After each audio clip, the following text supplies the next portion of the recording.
Good afternoon, EDH enthusiasts. My name is Flynn, and welcome to a Commander deck video.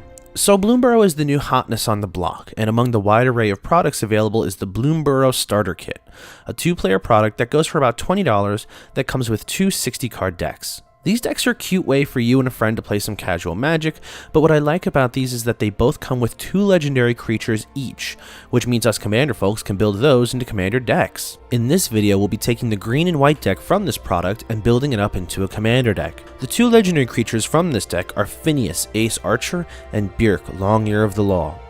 Finneas is a 2/2 for a green and a white with Vigilance and Reach. Whenever he attacks, you put a +1/+1 counter onto each other creature you control that's either a token or a rabbit. Then, if creatures you control have total power of 10 or greater, draw a card. Byrk is a 4/4 for 4 a green and a white with Vigilance. When Byrk enters, you put a +1/+1 counter onto each of up to 2 target creatures. Whenever a creature you control with a +1/+1 counter on it attacks, double the number of +1/+1 counters on it. Both of these cards are pretty strong. We're obviously dealing in +1/+1 counters, although Finneas has some potential as a Tokens Matter commander or a Kindred Rabbit deck. Byrk is much more focused on just the +1/+1 counter strategies, and so their deck will go taller, but doesn't make much of an emphasis on going wide with tokens. For the sake of our deck, since I'm a sucker for token decks, we're going to go with Finneas Ace Archer as our commander. I like that they're a 2-drop and carries a card draw engine on an attack trigger. And that being said, Byrk is still going into the 99, as we're going to have some +1/+1 counter synergies, and that doubling effect is pure value. Our deck is going to make tokens, lots of tokens, and rabbit tokens specifically when we can. We're going to look to put +1/+1 counters on our creatures and bulk them up. This has become a bit of a recurring strategy in green and white, where we go wide and tall, and I'm all here for it. Starting off, let's look at our rabbits. Burrowguard Mentor is a 2-drop creature with Trample, whose power and toughness are each equal to the number of creatures you control. This card can get large quickly given how many tokens we're gearing to make, and it having Trample makes it the perfect attacker as it gets big. Claim Jumper is a 3-drop that can help us ramp if we're behind any player in lands, being able to help us fetch up to 2 Plains cards and putting them into the battlefield tapped. This also doesn't specify basic Plains, so you can fetch cards like Temple Garden off of this. Harvest Right Host is a 3/3 for 3 that gives a creature you control +1/+0 until the end of turn whenever it or another rabbit you control enters. But if it's the second time this ability is resolved this turn, you draw a card. This is a pretty compact card draw engine, and if we can reliably get out 2 rabbits per turn, be they tokens or non, we can draw a card on any player's turn. Head of the Homestead is a 3/2 for 5 mana that enters with 2 additional 1/1 rabbit tokens. This is a 3-for-1 and can be a great card to help us build up some rabbit presence. Jacked Rabbit enters with the number of +1/+1 counters on it equal to the amount of mana paid and the X cost, but if X is 5 or more, you draw a card as it enters.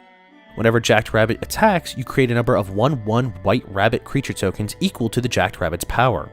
This card is one of our strongest token generators, letting us dump a ton of rabbits into play just on the attack trigger. Valley Quest Caller is the lure to rabbits, letting us scry one whenever a rabbit enters, and our other rabbits get +1/+1. Warren War Leader has Offspring 2, and so if we pay an extra 2 as we cast to the War Leader, we get a 1/1 token that's also a copy of the War Leader.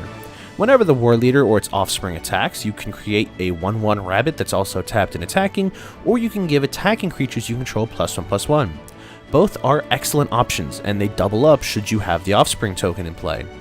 We also have Kadira, Caller of the Small, who has a triggered ability where whenever she deals combat damage, we create a number of 1/1 rabbits equal to the number of tokens we control. This can be any kind of token, be it creature, clue, food, treasure, what have you. Tempt with Bunnies is such a fun card to me as it has Tempting Offer. You draw a card and create a 1/1 rabbit, then each opponent may do the same.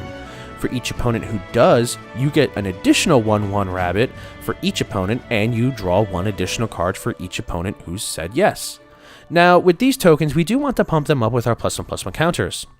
Forgotten Ancient stocks up +1/+1 counters as players cast spells, and at the beginning of our upkeep, we can transfer those counters onto other creatures. Good Fortune Unicorn gives a +1/+1 counter onto each other creature that enters, meaning every creature after this one will enter with that +1/+1 counter on them. Colonian Hydra has an ability similar to Byrk, although it triggers upon the Hydra attacking. Finneas puts a +1/+1 counter onto all of our rabbits and tokens, and so the Hydra can begin making those counters increase at an exponential rate. Rishkar Pima Renegade turns any and all creatures with counters on them into Elvish Mystics, letting us ramp in an explosive manner. This is especially good should we have a great many tokens in play after the aforementioned Good Fortune Unicorn has entered.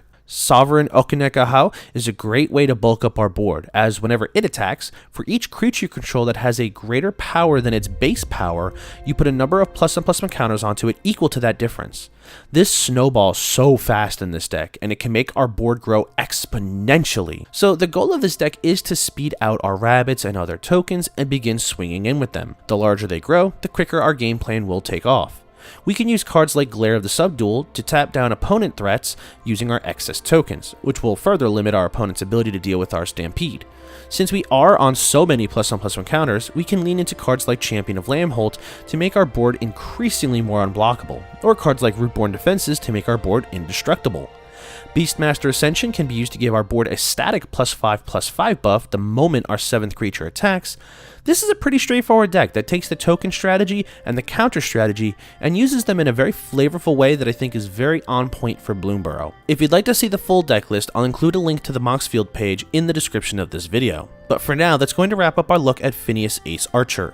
If you enjoyed this video, likes and shares are always greatly appreciated. Subscribe if you're not done so already, so you never miss a new video.